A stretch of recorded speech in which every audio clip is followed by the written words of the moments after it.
الحمدللہ وکفا وسلام علی عبادہ الذین اصطفیٰ اما بعد فاعوذ باللہ من الشیطان الرجیم بسم اللہ الرحمن الرحیم شہر رمضان الذی انزل فیہ القرآن سبحان ربک رب العزت عما یصفون وسلام علی المرسلین والحمد للہ رب العالمین اللہم صلی علی سیدنا محمد وعلی آل سیدنا محمد وبارک وسلم۔ رمضان کا مہینہ شہر رمضان الذی انزل فیہ القرآن کہ جس میں قرآن نازل ہوا۔ رمضان کا لفظ رمضن سے نکلا ہے اور اس کے لفظی معنی تیزی اور شدت کے ہیں۔ عربی میں کہتے ہیں رمیزہ یومونا کہ آج تو بہت گرمی ہے۔ اس طرح جب کوئی پرندہ بہت زیادہ پیاسا ہو اور پیاس کی وجہ سے لمبے لمبے سانس لے رہا ہو، یعنی نڈھال ہو چکا ہو، بے حال ہو چکا ہو، تو اسے عربی میں کہتے ہیں رمز الطائر، یعنی پرندے کو بہت زیادہ پیاس لگی ہوئی ہے کہ وہ لمبا سفر کر کے مسافت طے کر کے آیا ہے تو اس کو بہت زیادہ پیاس لگی ہوئی ہے۔ اس طرح روزانہ چاشت کی ایک نماز ادا کی جاتی ہے۔ اس کے بارے میں آتا ہے کہ صلاۃ الضحیٰ حین ترمز الفصال، یعنی یہ وہ نماز ہے کہ جس کے پڑھنے کے وقت اونٹنی کے بچے کے پاؤں بھی گرم ہو جاتے ہیں۔ مسلم شریف میں ایک اور روایت ہے کہ نبی علیہ الصلوۃ والسلام سے روایت فرماتے ہیں صحابہ کرام کہ شکونا الی رسول اللہ صلی اللہ علیہ وسلم کہ ہم نے رسول اللہ صلی اللہ علیہ وسلم سے شکایت کی کہ الصلاۃ فی رمضان کہ نماز کے وقت میں بڑی گرمی ہے، یعنی وہ گویا ظہر کی نماز کا تذکرہ کر رہے تھے اور اس دن بہت زیادہ شدت کی گرمی ہوگی، تو صحابہ نے نبی علیہ الصلوۃ والسلام سے گرمی کا شکوہ کیا کہ الصلاۃ فی رمضان۔ رمضان کا لفظ فعلان کے وزن پر اس میں جنس ہے، اور بعض علماء نے کہا کہ باب سمع یسمع سے رمیزہ یرمزو اس میں مصدر ہے۔ یہ وہ مہینہ ہے کہ گناہوں کی تپش کو ٹھنڈا کرنے کے لیے آتا ہے۔ گویا رمضان کا لفظ اپنا معنی خود بتا رہا ہے کہ جن لوگوں نے اپنی جانوں پر ظلم کر لیا، ان کو گناہوں کی شدت کی وجہ سے وہ آگ میں جل رہے تھے، رمضان المبارک کا مہینہ اس آگ کی شدت کو ختم کرنے کے لیے اللہ رب العزت نے بھیجا ہے۔ یہ تو ہو گیا اس کا مطلب رمضان کا۔ اب روزے کے ایک لغوی اور اصطلاحی مطلب بھی ہے۔ روزہ کو عربی میں صوم کہتے ہیں۔ اس کا لغوی معنی ہے رک جانا کسی کام سے یا کوئی کام کرتے ہوئے ٹھہر جانا۔ حضرت مریم علیہ السلام نے جب بولنا بند کیا تو قوم نے کہا کہ آپ بات کریں، آپ خاموش کیوں ہیں؟ تو انہوں نے اشارے سے جواب دیا کہ انی نذرت للرحمن صوما، بے شک میں نے رحمان کے لیے روزہ مان لیا ہے۔ وہ کو کھانے پینے سے رکنے کا نام روزہ اس وقت نہیں تھا۔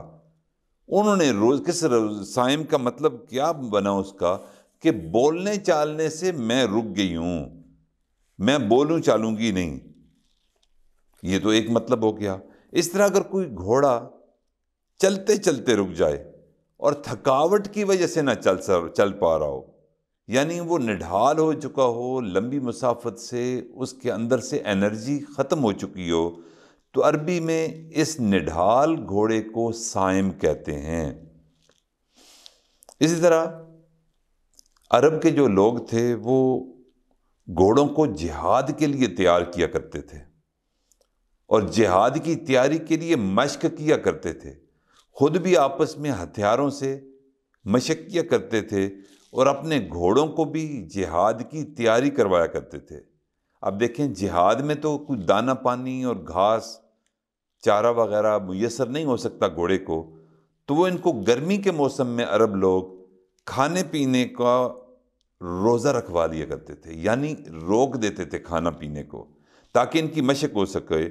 تو جن گھوڑوں کو تربیت کی خاطر چارے سے روک دیا جاتا ہے، ایسے گھوڑوں کو عربی میں صائم کہتے ہیں۔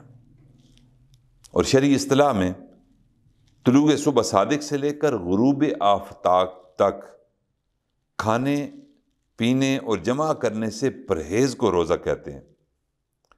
حافظ ابن حجر رحمۃ اللہ علیہ نے روزے کی تعریف یہ لکھی ہے، وفی شرع امساک مخصوصاً، مخصوص وقت میں مخصوص شرائط کے ساتھ، مخصوصاً فی زمن، مخصوص زمانے میں، مخصوصاً عن شیء مخصوص بشرائط مخصوصہ، کہ مخصوص وقت میں مخصوص شرائط کے ساتھ مخصوص چیزوں سے رک جانے کا نام روزہ ہے۔ یعنی خاص وقت ہوگا اور اس خاص وقت کی خاص شرائط ہوں گی، اور کچھ خاص چیزوں سے رک جانا ہے، یعنی ان خاص چیزوں کو پینا بھی نہیں، کھانا بھی نہیں، تو اس چیز سے رکنے کا نام روزہ ہے۔ اس روزے کے لیے نیت کا کرنا انتہائی ضروری ہے، شرط ہے یہ۔ اگر کوئی آدمی بغیر نیت کے بھوکا پیاسا رہے گا تو اس کا کوئی اجر اس کو روزے کا نہیں ملے گا، کیونکہ مومن کی یہ نیت ہوتی ہے کہ میں نے رمضان کے روزے رکھنے ہیں، اس لیے وہ نیت سارے رمضان کے لیے کافی ہو جاتی ہے۔ علماء نے لکھا ہے کہ روزے کی نیت کرنے کا بہترین وقت وہ افطار کا وقت ہے، کہ جب بندہ افطار کرے تو یوں کہہ دے کہ اب میں نے افطاری کر لی، انشاءاللہ میں صبح اگلے روزے کی نیت کرتا ہوں کہ صبح سحری کے وقت میں اب اگلا روزہ رکھوں گا۔ یعنی اس وقت دل میں یہ نیت کر لی جائے کہ میں نے کل کا روزہ رکھنا ہے۔ اس کا مطلب یہ بالکل نہیں کہ رات بھی وہ کھانے پینے سے رک جائے گا، رات کا اس کا کھانا پینا جاری رہے گا، لیکن اس کی نیت اگلے دن کے روزے سے ہوگی، تو یوں اس کا روزہ، اس کی نیت، اس کی شرط پوری ہو جائے گی۔ یعنی ایک بندہ مجبوری کی حالت میں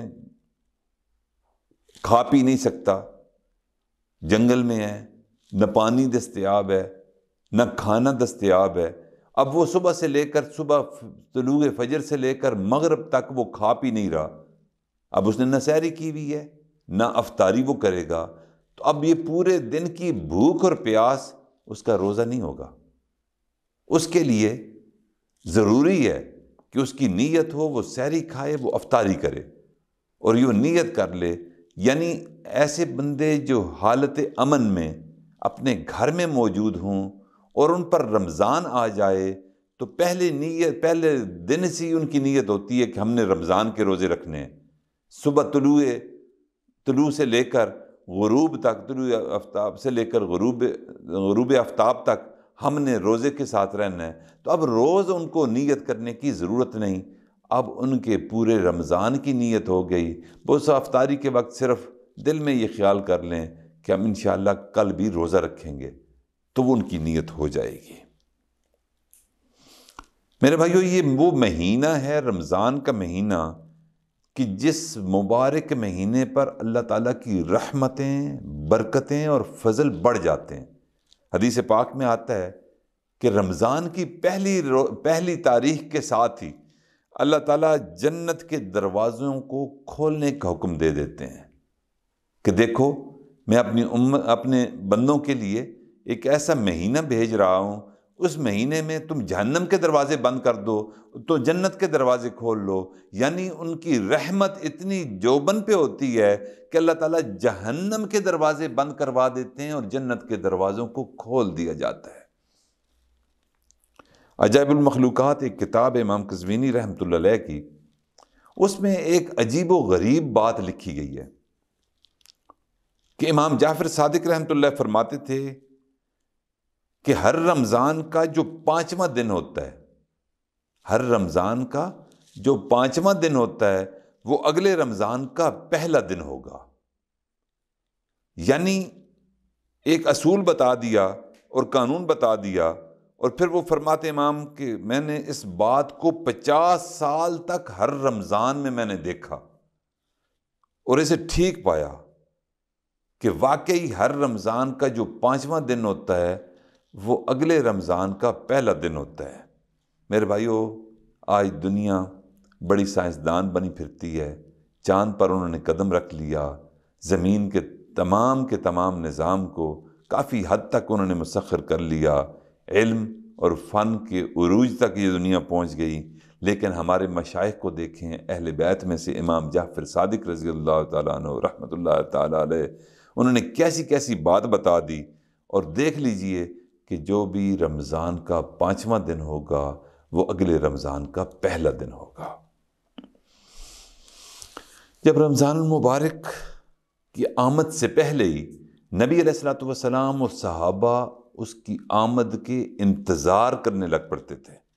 چنانچہ حضرت انس رضی اللہ تعالیٰ عنہ کی روایت ہے کہ نبی علیہ الصلوۃ والسلام دعا فرماتے تھے کہ اللہم بارک لنا فی رجب و شعبان و بلغنا الی رمضان، اے اللہ ہمیں رجب اور شعبان میں برکت عطا فرما دیجئے اور ہمیں رمضان المبارک تک پہنچا دیجئے۔ یعنی ان کو یہ احساس تھا کہ رمضان کی قدر و قیمت کیا ہے۔ اس کی آمد سے 2-3 ماہ پہلے ہی وہ بے تاب ہو جاتے تھے اور اس کے انتظار میں بیٹھ جاتے تھے اور دعائیں شروع کر دیتے، اللہم بارک لنا فی رجب و شعبان، کہ رجب اور شعبان میں برکت عطا فرما دیجئے، وبلغنا الی رمضان، اور ہمیں رمضان تک پہنچا دیجئے۔ یوں وہ جستجو کرتے تھے، یوں اللہ سے وہ مانگا کرتے تھے، کیونکہ ان کو احساس تھا کہ یہ رمضان مغفرت کا مہینہ ہے۔ اگر ہم مغفرت کے مہینے میں پہنچ گئے تو جہنم کے دروازے بند ہو جائیں گے، جنت کے دروازے اللہ تعالیٰ مومنین کے لیے اور اس ایمان لانے والوں کے لیے کھول دیں گے، تو وہاں ہمیں بخشش کروانا آسان ہو جائے گا۔ اب تو رمضان کا مہینہ میرے بھائیو آ چکا ہے، اب اس پر ہم اپنے اللہ کا شکر ادا کریں کہ ہمیں اپنی زندگی میں اللہ تعالیٰ نے ایک مرتبہ اور رمضان کا مہینہ عطا کر دیا۔ اب اس کے اوقات کی قدر کریں اور ان اوقات کو قیمتی بنائیں اور ان اوقات کو اللہ تعالیٰ کے حضور رجوع اللہ کا ذریعہ بنائیں۔ نبی علیہ الصلوۃ والسلام نے جو اعمال ہمیں تعلیم فرمائے، ان اعمال کے لیے ہم کمر بستہ ہو جائیں، ہم اپنے وقت کی قدر کو پہچانیں اور اس رمضان سے بھرپور فائدہ اٹھائیں۔ ابن الفضل ایک مشہور تابعی ہیں، وہ فرماتے ہیں کہ ہمارے ہاں رمضان المبارک کا اتنا اہتمام ہوتا تھا کہ کانوا یدعون اللہ 6 اشہر ان یبلغہم، کہ ہم 6 مہینے اللہ رب العزت سے دعا مانگا کرتے تھے، لگاتار 6 مہینے، اور وہ دعا کیا ہوتی تھی کہ یا اللہ ہمیں رمضان تک پہنچا دے۔ اور جب پھر رمضان گزر جاتا تھا، اور پھر فرماتے ہیں ثم یدعونہ 6 اشہر ان یتقبلہ منہم، اور فرماتے تھے کہ جب رمضان گزر جاتا تو بقیہ 6 مہینے ہم مسلسل دعا کیا کرتے تھے کہ اللہ ہمارے اس رمضان کی عبادت کو، رمضان کے مہینے کو قبول فرما۔ یعنی پورا سال وہ رمضان ان کے منہ سے نکلتا جاتا تھا۔ رمضان کی آمد سے پہلے 6 ماہ وہ دعائیں مستقل کر رہے ہیں کہ یا اللہ رمضان تک پہنچا، اور رمضان کے گزرنے کے بعد 6 ماہ تک اس کی قبولیت کے لیے اللہ کے آگے گڑ گڑاتے رہتے تھے۔ چنانچہ حدیث پاک میں آتا ہے کہ اللہ تعالیٰ نے اس رمضان المبارک کو، نبی علیہ الصلوۃ والسلام نے رمضان کو پورے سال کا قلب فرمایا ہے۔ یعنی اگر یہ درست رہا تو پورا سال درست رہا۔ اس لیے امام ربانی مجدد الفسانی رحمۃ اللہ علیہ فرماتے ہیں کہ رمضان المبارک کے مہینے میں اللہ کی برکات کا اتنا نزول ہوتا ہے کہ بقیہ پورے سال کی برکتوں کو رمضان المبارک کی برکتوں کے ساتھ وہ نسبت بھی نہیں جو قطرے کو سمندر کے ساتھ ہوتی ہے۔ یعنی ایک قطرہ اور ایک سمندر، اس کی کیا نسبت ہو سکتی ہے؟ تو رمضان کے ایک لمحے کی اللہ کے ہاں وہ قدر و قیمت ہے کہ جو برکتیں اللہ تعالیٰ اس لمحے نازل فرماتے ہیں وہ پورے سال میں بھی اتنی برکتیں نازل نہیں ہوتی۔ اس لیے میرے بھائیوں بہنوں، اس رمضان المبارک کے مہینے کی قدر شناسی ہمارے اندر کم ہے۔ ہمیں اس کے اوقات کو قیمتی بنانے کی ضرورت ہے۔ ہم فضول میں اپنا وقت ضائع کرتے رہتے ہیں، کھانے پینے کی چیزیں ان کی خریداری میں اپنے آپ کو مصروف کر لیتے ہیں، ان کی تیاری میں اور کاٹنے میں، اور افطاری سے کئی گھنٹے پہلے اپنے وقت کو یوں ہی ضائع کرتے رہتے ہیں۔ تو ان چیزوں پر ہمیں اپنا وقت کم لگانا چاہیے، اور معمولات میں اور عبادات میں ہمیں زیادہ وقت لگانا چاہیے۔ اور اگر یہ مہینہ ہمارا اچھا گزر گیا تو یہ پورے سال کا قلب نبی علیہ السلام نے فرمایا اگر اس ایک مہینے کو ہم اچھا گزار لینے میں کامیاب ہو جاتے ہیں تو پھر اگلا پورا سال بھی ہم اللہ سے توقع رکھیں گے کہ اللہ تعالیٰ ہمارے پورے سال کو بھی بہتر فرما دیں گے۔ اور اس مبارک مہینے میں قبولیت دعا کا اشارہ بھی نبی علیہ الصلوۃ والسلام کی اس حدیث مبارکہ سے ملتا ہے۔ حضرت ابو سعید خدری رضی اللہ تعالیٰ عنہ ارشاد فرماتے ہیں کہ میں نے نبی علیہ الصلوۃ والسلام سے سنا، آپ روایت کرتے ہیں کہ ان للہ تبارک و تعالی اتقاء فی کل یوم و لیلۃ، اللہ رب العزت رمضان المبارک کے ہر دن اور ہر رات میں جہنمیوں کو جہنم سے بری کرتے ہیں، یعنی فی رمضان و ان لکل مسلم فی کل یوم و لیلۃ دعوۃ مستجابۃ، اور اللہ تعالیٰ ہر دن اور ہر رات میں ہر مومن کی کوئی نہ کوئی دعا ضرور قبول فرماتے ہیں۔ دیکھیں اس میں قبولیت دعا کا کتنا بڑا اشارہ ہے۔ اب دیکھیں ہم روزہ گزار لیتے ہیں اور پوری رات گزار لیتے ہیں، پوری رات میں بھی کوئی دعا نہیں کرتے اور روزے کے دوران بھی اللہ کے حضور کوئی دعا نہیں کرتے۔ اب یہ ہم پر منحصر ہے کہ ہم اللہ رب العزت سے کتنا مانگتے ہیں، کیا مانگتے ہیں۔ قبولیت دعا کا اشارہ تو دے دیا گیا ہے، ہمیشہ مانگنے والے کو اپنے دامن کو چھوٹے ہونے کا شکوہ رہا ہے، مگر دینے والے کے خزانے میرے بھائیوں بہت بڑے ہیں۔ ہم اب مانگتے نہیں، وہ دینے والا تیار بیٹھا ہے، اس کے خزانوں کے کیا کہنا۔ شاعر کہتا ہے کہ ٹوٹے رشتے وہ جوڑ دیتا ہے، بات رب پہ جو چھوڑ دیتا ہے، اس کے لطف و کرم کے کیا کہنے، لاکھ مانگو کروڑ دیتا ہے۔ اللہ سے دعا ہے کہ اللہ تعالیٰ اس رمضان المبارک کو قیمتی بنانے کی توفیق عطا فرمائے اور اس کے اکثر دن اور رات کے اوقات میں ہمیں دعا مانگنے کی توفیق عطا فرمائے۔ وآخر دعوانا الحمد للہ رب العالمین۔